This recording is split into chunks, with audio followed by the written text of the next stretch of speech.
2024년 11월 서울 한복판의 작은 장례식장. 70세 김말순 할머니는 30년을 함께한 남편을 떠나보내고 있었습니다. 조문객들은 많지 않았고 자녀들마저 어서 끝내고 싶어하는 듯 시계만 바라보고 있었습니다. 그런데 장례식이 한창일 때 예상치 못한 일이 벌어졌습니다. 낯선 젊은 여인 하나가 장례식장 문을 열고 들어온 것입니다. 그 여인은 영정 앞으로 곧장 걸어가더니 남편의 사진을 보며 오열하기 시작했습니다. 가족들은 당황했습니다. 조문객들은 수군거렸습니다. 저 여자가 누구지? 혹시 바깥 여자 아니야? 말순 할머니는 충격에 빠졌습니다. 30년을 함께 산 남편에게 이런 비밀이 있었단 말인가? 그 젊은 여인은 아저씨 정말 감사했습니다라는 말만 남기고 황급히 사라져버렸습니다. 남겨진 것은 의혹과 불안뿐이었습니다. 안녕하세요. 저는 김말순입니다. 올해 70이 된 평범한 할머니였어요. 아니, 평범하다고 생각했었죠. 제 인생에서 가장 충격적인 일을 겪기 전까지는 말이에요. 남편과 저는 정말 평범한 부부였어요. 큰 부자도 아니고 그렇다고 가난하지도 않은 서민이었죠. 남편은 회사에 다니면서 조용하고 성실한 사람이었어요. 30년 동안 단 한 번도 바람을 피운다는 의심을 해본 적이 없었거든요. 그런데 남편의 장례식 날 그 일이 일어났어요. 제가 한 번도 본 적 없는 젊은 여자가 나타나서 남편 영정 앞에서 통곡을 하는 거예요. 마치 가족을 잃은 것처럼 말이에요. 그 순간 제 머릿속이 하얘졌어요. 설마 우리 영감이 30년 동안 나만 모르고 있었던 건가? 온갖 생각이 머릿속을 맴돌았어요. 자식들도 수군거리고 조문객들도 이상하게 쳐다보고 그 여자는 아저씨 정말 감사했습니다라는 말만 남기고 사라져버렸어요. 저는 그 말이 계속 귓가에 맴돌았어요. 감사하다고? 뭘 감사하다는 거지? 장례를 치르는 동안 내내 마음이 복잡했어요. 슬픔보다는 의욕이 더 컸달까요? 30년을 함께 산 남편인데 정말 제가 모르는 비밀이 있었던 걸까요? 며칠이 지나고 저는 남편의 유품을 정리하기 시작했어요. 자식들은 바쁘다며 다 저에게 맡기고 갔어요. 혼자서 남편이 쓰던 물건들을 하나씩 정리하는데 마음이 너무 아팠어요. 그런데 옷장 깊숙한 곳에서 낡은 서류 가방을 발견했어요. 평소에 본 적이 없는 가방이었어요. 호기심에 열어봤는데 정말 깜짝 놀랐어요. 통장이 여러 개 있었어요. 그런데 전부 제 이름으로 되어 있더라고요. 김말순이라고 적힌 적금 통장들이 10개도 넘게. 언제 만든 건지 전혀 몰랐어요. 금액을 확인해 보니 상당한 돈이 모여 있었어요. 그리고 제 앞으로 쓴 편지가 있었어요. 남편의 손글씨였어요. 손이 떨려서 제대로 읽을 수가 없었는데 간신히 읽어보니 이런 내용이었어요. 말순아, 내가 차마 내 앞에서는 말 못했지만 나는 언제나 내가 걱정됐다. 혹시라도 내가 먼저 가게 되면 넌 어떻게 혼자 살아갈까? 그래서 30년 동안 조금씩 내가 모르게 돈을 모아뒀어. 내 이름으로 된 통장들, 내가 평생 써도 부족하지 않을 거야. 읽으면서 눈물이 쏟아졌어요. 그런데 편지는 거기서 끝이 아니었어요. 그리고 미안해. 내가 궁금해할 게 있을 거야. 그 여자 말이야. 오해하지 마. 모든 건 다 너를 위한 거였어. 그 여자? 장례식장에 왔던 그 젊은 여인을 말하는 건가요? 더 읽으려는데 전화벨이 울렸어요. 여보세요? 할머니. 저예요. 며칠 전 장례식장에 갔던 그 여자였어요. 목소리를 알아봤어요. 당신은 누구요? 우리 영감이랑 대체 무슨 사이예요? 할머니, 오해하지 마세요. 제가 직접 찾아뵙고 설명드릴게요. 저는 망설였어요. 하지만 궁금했어요. 정말 궁금했어요. 이튿날 그 여자가 집에 찾아왔어요. 박미래라고 자기소개를 하더군요. 35살쯤 돼 보이는 단정한 인상의 여성이었어요. 할머니, 정말 죄송해요. 장례식장에서 그렇게 울어서. 당신, 우리 영감이랑 무슨 사이예요? 숨길 거 없이 말해요.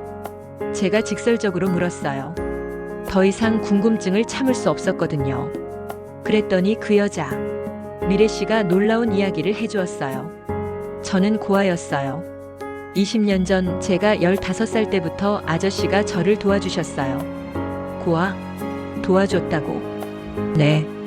고아원에서 나와서 갈 곳이 없을 때 아저씨가 제 학비를 대주시고 생활비도 보내주셨어요. 미래 씨는 가방에서 서류들을 꺼내 보여주었어요.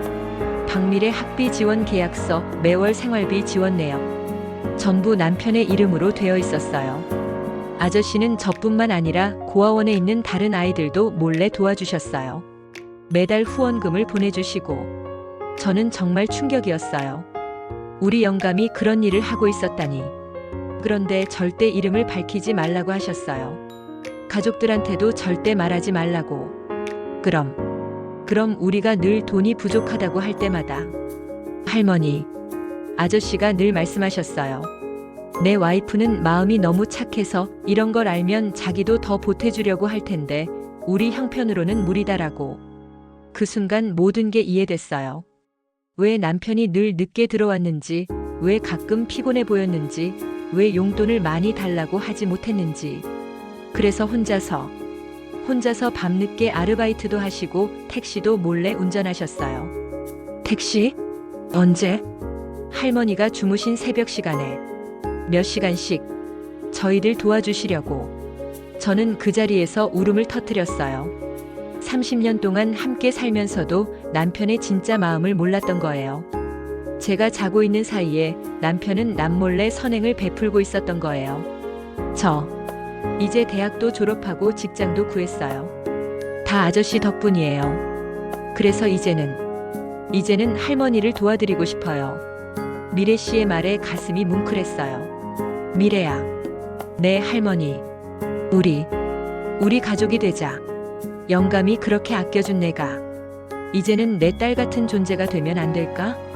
그렇게 저와 미래 씨는 새로운 가족이 되었어요. 3개월이 지난 지금 저는 완전히 다른 사람이 된 것 같아요. 미래 씨는 일주일에 몇 번씩 찾아와서 집안일도 도와주고 같이 장도 보고 때로는 그냥 수다도 떨어요. 그리고 놀라운 일들이 계속 일어났어요. 남편이 도와주었던 다른 아이들도 하나둘씩 연락을 해온 거예요. 이제는 대학생이 된 아이, 직장을 구한 아이, 결혼한 아이. 모두들 남편을 아버지처럼 따랐다고 하더군요. 지난주에는 그 아이들이 모두 집에 왔어요. 20대부터 30대까지 남자아이, 여자아이 할 것 없이 10명 넘게 왔는데 모두들 저를 어머니, 할머니라고 부르더라고요.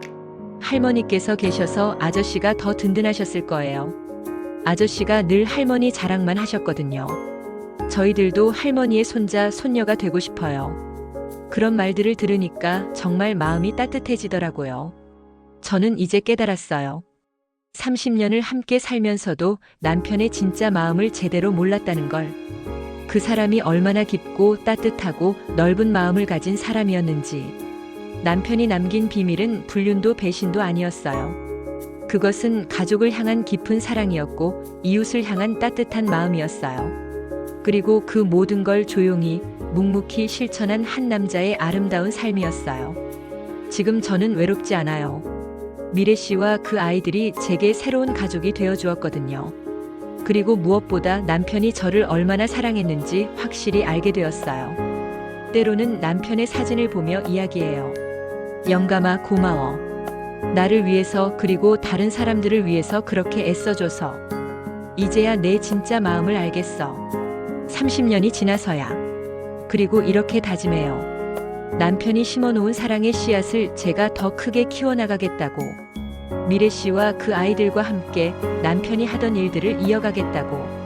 어쩌면 이것이 남편이 진짜 바랐던 일인지도 몰라요. 자신이 떠난 후에도 사랑이 계속 이어지기를, 그래서 더 많은 사람들이 행복해지기를.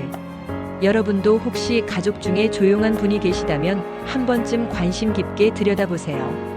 그 조용함 뒤에 어떤 깊은 사랑이 숨어 있을지 모르거든요. 저는 이제 70살의 할머니지만 새로운 삶을 시작했어요. 남편이 남긴 진짜 유산, 그 사랑을 받은 사람들과 함께 새로운 가족을 만들어가고 있어요. 때로는 가장 가까운 사람의 진심이 가장 늦게 보일 때가 있어요. 하지만 늦었다고 생각하지 마세요. 진짜 사랑은 시간이 지나도 변하지 않고 오히려 더 깊어지고 아름다워지거든요. 제 남편이 남긴 비밀처럼 말이에요.